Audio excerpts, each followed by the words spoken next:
الف اور بے دو ہی دکانیں ہیں جو روٹیاں بیچتی ہیں۔ دونوں ہی دکانیں اپنی مرضی کی قیمتوں پہ روٹیاں بیچ سکتی ہیں۔ نیچے دیا گیا میٹرکس ان دونوں دکانوں کی قیمتوں کی عکاسی کرتا ہے۔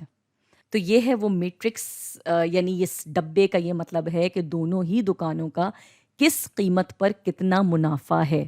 جیسا کہ یہاں دونوں ہی دکانوں نے قیمتوں کو زیادہ رکھا ہوا ہے، تو الف کا منافع اتنا ہے اور بے کا منافع اتنا۔ اسی طرح سے الف اور بے کو کم اور زیادہ قیمت پر جتنا جتنا منافع مل رہا ہے وہ ہمارے سامنے موجود ہے۔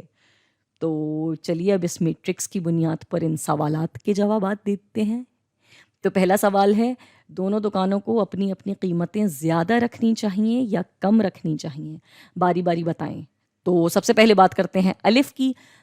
الف کو تو قیمتیں اگر ہم میٹرکس کو دیکھیں تو کم رکھنی چاہیے، کیونکہ جہاں جہاں الف نے اپنی قیمتیں کم رکھی ہوئی ہیں وہاں وہاں اس کو منافع زیادہ ہو رہا ہے۔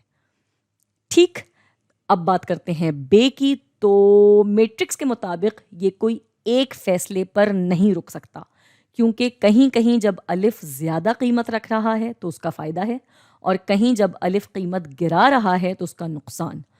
چنانچہ اس کو الف کے حساب سے چلنا ہوگا۔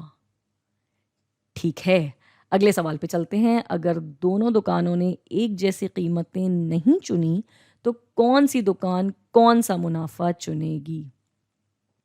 ٹھیک ہے، تو یہاں تو ہم بآسانی اندازہ کر سکتے ہیں کہ الف تو مسلسل رہے گا کم قیمت والے معاملے پہ، کیونکہ وہیں اس کو زیادہ فائدہ ہے، اور بے چونکہ اس سے الٹا جائے گا تو الٹا جاتے ہوئے وہ رہے گا زیادہ قیمت پہ۔ یعنی یہ دونوں اس ڈبے کے حساب سے اپنی اپنی قیمتیں رکھیں گے، یعنی چاہیں گے کہ اس حساب سے اپنی اپنی قیمتیں رکھیں۔ اگلا سوال، حکومت فیصلہ کرتی ہے کہ جو قیمتیں کم رکھے گا اس کو 20 روپے اضافی حکومت کی طرف سے ملیں گے۔ اس حساب سے نیا میٹرکس کیسا ہونا چاہیے؟ تو 20 روپے صرف اس صورتحال میں ملیں گے جب قیمت کم ہوگی۔